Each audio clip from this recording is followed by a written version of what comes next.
श्री शिवाय नमस्तुभ्यम। आप सभी को होली के पावन पर्व की हार्दिक शुभकामनाएं। तो आज पूर्णिमा के इस पावन अवसर पर आप सुनते हैं श्री सत्यनारायण भगवान की कथा। और कथा को लाइक करके अपने प्रियजनों के साथ शेयर करें। अगर आप पहली बार अखंड ज्योति पर इस कथा को सुन रहे हैं तो चैनल को सब्सक्राइब जरूर करें। भगवान श्री हरि विष्णु आपकी सारी मनोकामनाएं पूर्ण करें। तो आइए भगवान श्री गणेश जी का नाम लेकर आज की इस पवित्र और सभी प्रकार के सुखों को प्रदान करने वाली श्री सत्यनारायण भगवान की कथा का श्रवण करते हैं। सभी मिलकर बोलिए, गणेश भगवान की जय, श्री सत्यनारायण भगवान की जय। पौराणिक कथा के अनुसार एक समय नम शरण तीर्थ में शौनिक आदि 88,000 ऋषियों ने श्री सूत जी से कहा, हे प्रभु, इस कलयुग में वेद विद्या रहित मनुष्यों को प्रभु भक्ति किस प्रकार मिलेगी और उनका उद्धार कैसे होगा। हे मुनि श्रेष्ठ, कोई ऐसा तप कहिए जिससे थोड़े समय में पुण्य की प्राप्ति हो और मनवांछित फल मिले। ऐसी कथा को सुनने की हमारी इच्छा है। सर्वशास्त्र ज्ञाता श्री सूत जी बोले, हे वैष्णव में पूज्य, आप सबने प्राणियों के हित की बात पूछी है। अब मैं उस श्रेष्ठ व्रत को आप लोगों से कहूंगा जिस व्रत को नारद जी ने श्री लक्ष्मी नारायण भगवान से पूछा था और लक्ष्मीपति ने मुनि श्रेष्ठ नारद जी से कहा था। सो ध्यान पूर्वक सुनो। एक समय योगी राज नारद जी दूसरों के हित की इच्छा से अनेकों लोग घूमते हुए मृत्यु लोक में आ पहुंचे। यहाँ अनेक योनियों में जन्मे हुए प्राय सभी मनुष्यों को अपने कर्मों के अनुसार अनेकों दुखों से पीड़ित देखकर सोचा कि किस यत्न के करने से निश्चय ही प्राणियों के दुखों का नाश हो सकेगा। ऐसा मन में सोचकर देवर्षि मुनि श्री विष्णु लोक में गए। वहां श्वेत वर्ण और 4 भुजाओं वाले देवों के ईश नारायण को देखकर, जिनके हाथों में शंख, चक्र, गदा और पद्म थे तथा बरमाला पहने हुए थे, स्तुति करने लगे। हे भगवान, आप अत्यंत शक्ति से संपन्न हैं। मन तथा वाणी भी आपको नहीं पा सकती। आपका आदि मध्य अंत भी नहीं है। आप निर्गुण स्वरूप सृष्टि के आदि भूत और भक्तों के सभी दुखों को नष्ट करने वाले हो। आपको मेरा नमस्कार है। नारद जी से इस प्रकार की स्तुति सुनकर भगवान श्री विष्णु बोले, हे मुनि श्रेष्ठ, आपके मन में क्या है? आपका किस काम के लिए आगमन हुआ है? निसंकोच कहिए।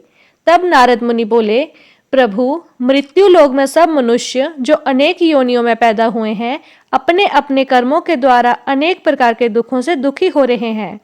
हे नाथ, यदि आप मुझ पर दया रखते हैं तो बतलाइए कि उन मनुष्यों को सब दुख थोड़े से ही प्रयत्न से कैसे दूर हो सकते हैं। तब श्री विष्णु भगवान जी बोले, हे नारद, मनुष्यों की भलाई के लिए तुमने बहुत ही अच्छी बात पूछी है।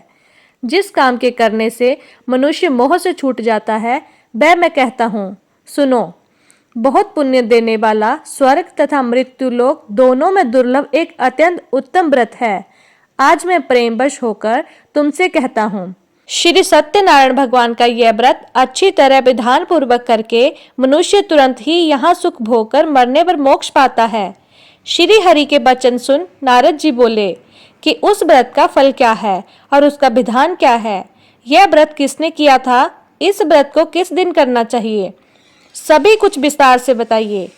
नारद की बात सुनकर श्री हरि बोले, दुख व शोक को दूर करने वाला, यह सभी स्थानों पर विजय दिलाने वाला है।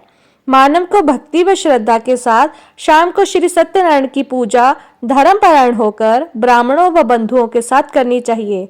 भक्ति भाव से ही नैवेद्य, केले का फल, घी, दूध और गेहूं का आटा सवाया लें। गेहूं के स्थान पर साठी का आटा, शक्कर तथा गुड़ लेकर सभी भक्षण योग्य पदार्थों को मिलाकर भगवान का भोग लगाएं। ब्राह्मणों सहित बंधु बांधवों को भी भोजन कराएं। उसके बाद स्वयं भोजन करें।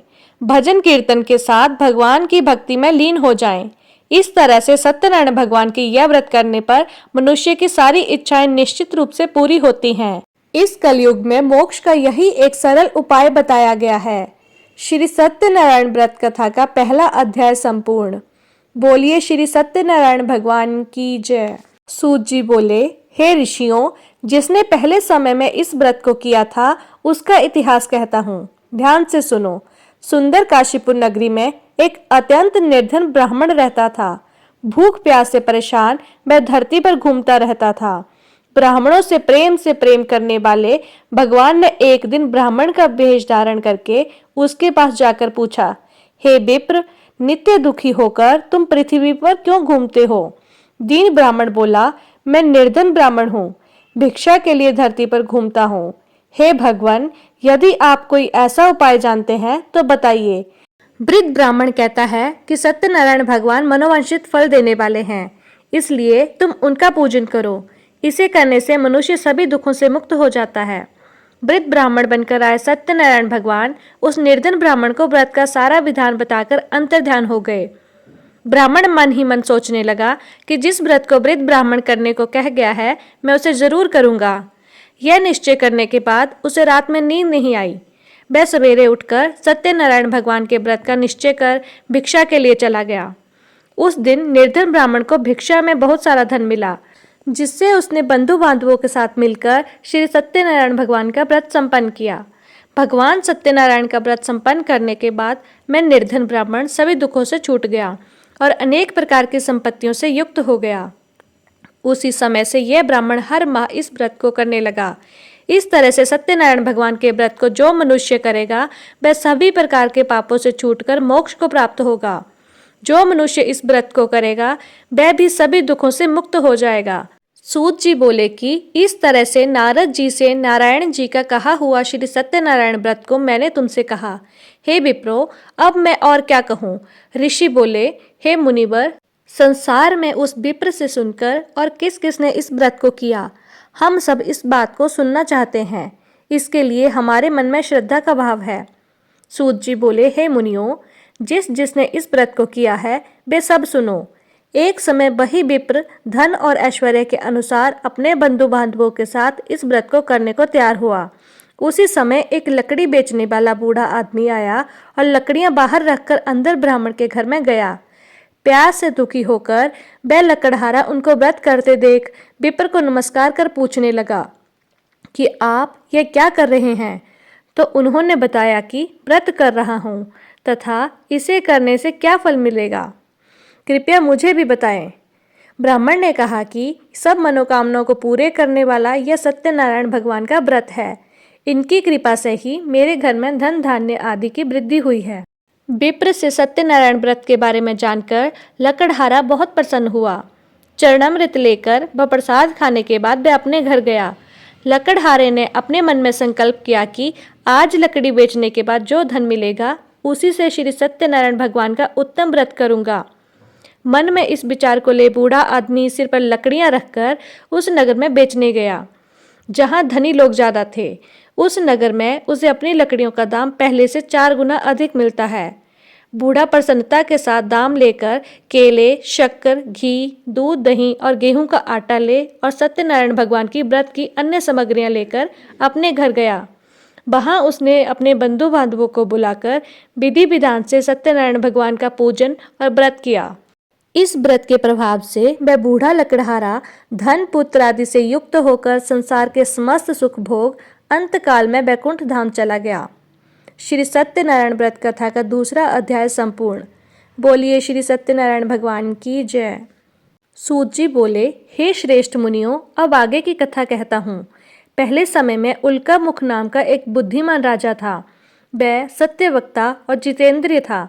प्रतिदिन देव स्थानों पर जाता और निर्धनों को दान देकर उनके कष्ट दूर करता था। उसकी पत्नी कमल के समान मुख वाली तथा सती साध्वी थी। भद्रशिला नदी के तट पर उन दोनों ने श्री सत्यनारायण भगवान का व्रत किया। उसी समय साधु नाम का एक वैश्य आया। उसके पास व्यापार करने के लिए बहुत सा धन भी था। राजा को व्रत करते देखकर वह विनय के साथ पूछने लगा, हे राजन, भक्ति भाव से पूर्ण होकर आप ये क्या कर रहे हैं? मैं सुनने की इच्छा रखता हूँ, तो आप मुझे भी बताएं। राजा बोला, हे साधु, अपने बंधु बांधवों के साथ पुत्र आदि की प्राप्ति के लिए एक महाशक्तिमान श्री सत्यनारायण भगवान का व्रत पूजन कर रहा हूँ। राजा के वचन सुन साधु आदर से बोला, हे राजन, मुझे इस व्रत का सारा विधान कहिए। आपके कथा अनुसार मैं भी इस व्रत को करूँगा। मेरी भी संतान नहीं है और इस व्रत को करने से निश्चित रूप से मुझे संतान की प्राप्ति होगी। राजा से व्रत का सारा विधान सुन व्यापार से निवृत्त हो वह अपने घर गया। साधु वैश्य ने अपनी पत्नी को संतान देने वाले इस व्रत का वर्णन कह सुनाया और कहा कि जब मेरी संतान होगी तब मैं इस व्रत को करूंगा। साधु ने इस तरह के वचन अपनी पत्नी लीलावती से कहे। एक दिन लीलावती गर्भवती हो गई और उसने एक सुंदर कन्या को जन्म दिया। दिनों दिन वह ऐसे बढ़ने लगी जैसे कि शुक्ल पक्ष का चंद्रमा बढ़ता है। माता पिता ने अपनी कन्या का नाम कलावती रखा। एक दिन लीलावती ने मीठे शब्दों में अपने पति को याद दिलाया कि आपने सत्यनारायण भगवान के जिस व्रत को करने का संकल्प किया था उसे करने का समय आ गया है। आप इस व्रत को करिए। साधु बोला कि हे प्रिय, इस व्रत को मैं उसके विवाह पर करूंगा। इस प्रकार अपनी पत्नी को आश्वासन देकर वह नगर को चला गया। कलावती पिता के घर में रह वृद्धि को प्राप्त हो गई। साधु ने एक बार नगर में अपनी कन्या को सखियों के साथ देखा तो तुरंत ही दूत को बुलाया और कहा कि मेरी कन्या के योग्य वर देख के आओ। साधु की बात सुनकर दूत कंचन नगर में पहुंचा और वहां देखभाल कर लड़की के सुयोग्य वणिक पुत्र को ले आया।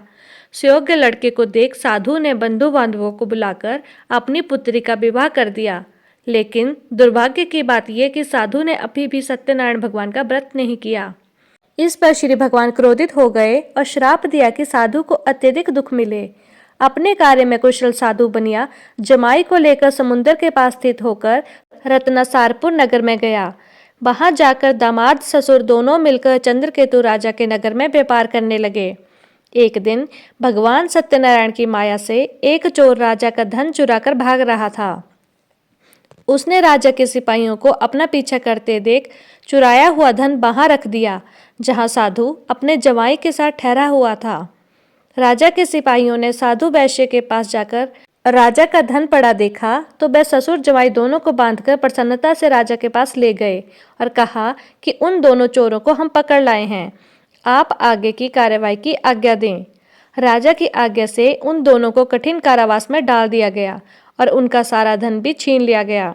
श्री सत्यनारायण भगवान के श्राप से साधु की पत्नी भी बहुत दुखी हुई। घर में जो भी धन था उसे चोर चुरा गए। शारीरिक तथा मानसिक पीड़ा व भूख प्यास से अति दुखी होकर अन्न की चिंता में कलावती ब्राह्मण के घर गई। वहां उसने श्री सत्यनारायण भगवान का व्रत होते देखा, फिर कथा भी सुनी। वह प्रसाद ग्रहण कर रात को अपने घर वापस आई। माता ने कलावती से पूछा कि हे पुत्री, अब तक तुम कहाँ थी? तेरे मन में क्या है? कलावती ने अपनी माता से कहा कि हे माता, मैंने एक ब्राह्मण के घर में श्री सत्यनारायण भगवान का व्रत देखा है। कन्या के वचन सुन लीलावती भगवान का पूजन की तैयारी करने लगी। लीलावती ने परिवार व बंधु बांधवों के साथ श्री सत्यनारायण भगवान का पूजन किया और उनसे वर मांगा कि मेरे पति तथा जवाई शीघ्र घर आ जाएं। साथ में यह भी प्रार्थना की कि हम सबका अपराध क्षमा करें। श्री सत्यनारायण भगवान इस व्रत से संतुष्ट हो गए और राजा चंद्रकेतु को सपने में दर्शन दिए और कहा, हे राजन, तुम उन दोनों वैश्यों को छोड़ दो और तुमने जो उनका धन लिया है उसे वापस कर दो। अगर ऐसा नहीं किया तो मैं तुम्हारा धन, राज्य व संतान सभी को नष्ट कर दूंगा। राजा को यह सब कहकर वे अंतर ध्यान हो गए। प्रातःकाल सभा में राजा ने अपना सपना सुनाया, फिर बोले कि वणिक पुत्रों को कैद से मुक्त कर सभा में लाओ। दोनों ने आते ही राजा को प्रणाम किया। राजा मीठी वाणी में बोला, हे महानुभावों, भाग्यवश ऐसा कठिन दुख तुम्हें प्राप्त हुआ, लेकिन अब तुम्हें कोई भय नहीं है। ऐसा कह राजा ने उन दोनों को नए वस्त्राभूषण भी पहनाए और जितना धन उनका लिया था उससे दुगना धन वापस कर दिया। दोनों वैश्य अपने घर को चल दिए। श्री सत्यनारायण व्रत कथा का तीसरा अध्याय संपूर्ण। बोलिए श्री सत्यनारायण भगवान की जय। सूत जी बोले, वैश्य ने मंगलाचार कर अपनी यात्रा आरंभ की और अपने नगर की ओर चल दिए। उनके थोड़ी दूर जाने पर एक दंडी वेशधारी श्री सत्यनारायण ने उनसे पूछा, हे साधु, तेरी नाव में क्या है? अभी बाणी बाणिक हंसता हुआ बोला, हे दंडी, आप क्यों पूछते हो? क्या धन लेने की इच्छा है? मेरी नाव में तो बेल व पत्ते भरे हुए हैं। वैश्य के कठोर वचन सुन भगवान बोले, तुम्हारा वचन सत्य हो। दंडी ऐसे वचन कह वहां से दूर चले गए। कुछ दूर जाकर समुद्र के किनारे बैठ गए। दंडी के जाने के बाद साधु वैश्य ने नित्य क्रिया के पश्चात नाव को ऊंची उठते देखकर अचंबा माना और नाव में बेल पत्ते देखकर वह मूर्छित हो जमीन पर गिर पड़ा। मूर्छा खुलने पर वह अत्यंत शोक में डूब गया। तब उसका दामाद बोला कि आप शोक न मनाएं, यह दंडी का शाप है, इसलिए हमें उनकी शरण में जाना चाहिए, तभी हमारी मनोकामना पूरी होगी। दामाद की बात सुनकर वह दंडी के पास पहुंचा और नित्य अभिभाव नमस्कार कर बोला, मैंने आपसे जो असत्य वचन कहे थे उनके लिए मुझे क्षमा कर दें। ऐसा कहकर महान शोकातुर हो रोने लगा।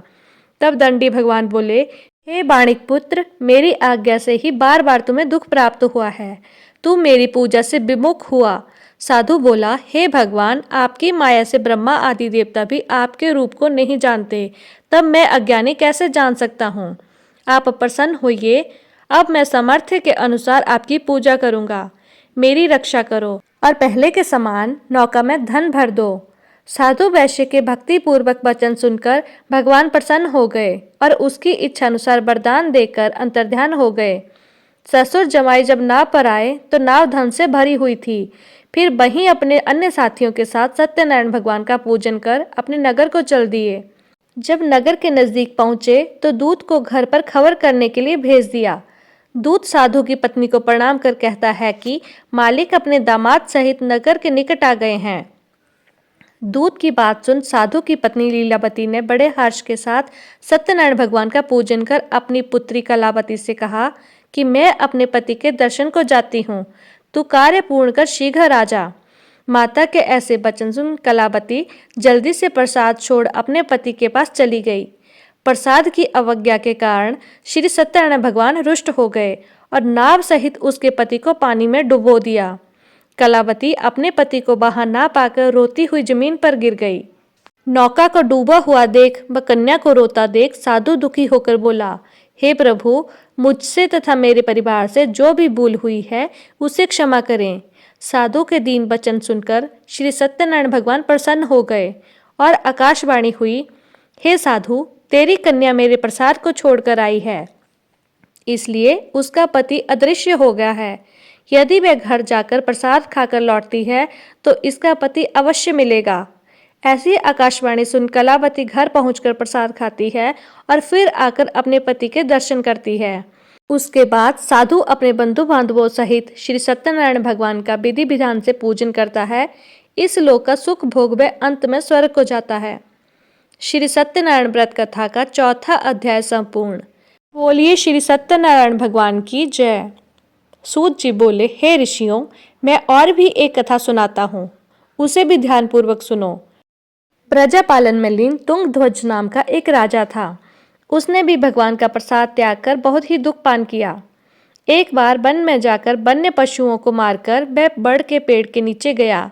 वहां उसने ग्वालों को भक्ति भाव से अपने बंधु बांधवों सहित सत्यनारायण भगवान का पूजन करते देखा। अभिमानवश राजा ने उन्हें देखकर भी पूजा स्थान में नहीं गया और ना ही उसने भगवान को नमस्कार किया। ग्वालों ने राजा को प्रसाद दिया, लेकिन उसने वह प्रसाद भी नहीं खाया और प्रसाद को वहीं छोड़ वह अपने नगर को चला गया। जब वह नगर में पहुंचा तो वहां सब कुछ तहस नहस हुआ पाया, तो वह शीघ्र ही समझ गया कि यह सब भगवान ने ही किया है। वह दोबारा ग्वालों के पास पहुंचा और विधि पूर्वक पूजा करके प्रसाद खाया, तो श्री सत्यनारायण भगवान की कृपा से सब कुछ पहले के जैसा हो गया। दीर्घ काल तक सुख भोगने के बाद मरणोपरांत उसे स्वर्गलोक की प्राप्ति हुई। जो मनुष्य परम दुर्लभ इस व्रत को करेगा तो भगवान सत्यनारायण की अनुकंपा से उसे धन धान्य की प्राप्ति होगी। निर्धन धनी हो जाता है और भय मुक्त हो जीवन जीता है। संतानहीन मनुष्य को संतान सुख मिलता है और सारे मनोरथ पूर्ण होने पर मानव अंतकाल में वैकुंठ धाम को जाता है। सूत जी बोले, जिन्होंने इस व्रत को किया है, अब उनके दूसरे जन्म की कथा कहता हूँ। वृद्ध शतानंद ब्राह्मण ने सुदामा का जन्म लेकर मोक्ष की प्राप्ति की। लकड़हारे ने अगले जन्म में निषाद बनकर मोक्ष प्राप्त किया। उल्कामुख नाम का राजा दशरथ होकर वैकुंठ को गए। साधु नाम के वैश्य ने मोर ध्वज बनकर अपने पुत्र को आरे से चीरकर मोक्ष पाया। महाराज तुंगध्वज ने स्वयंभू होकर भगवान में भक्ति युक्त हो कर्म का मोक्ष पाया। श्री सत्यनारायण व्रत कथा का 5वां अध्याय संपूर्ण। बोलिए श्री सत्यनारायण भगवान की जय।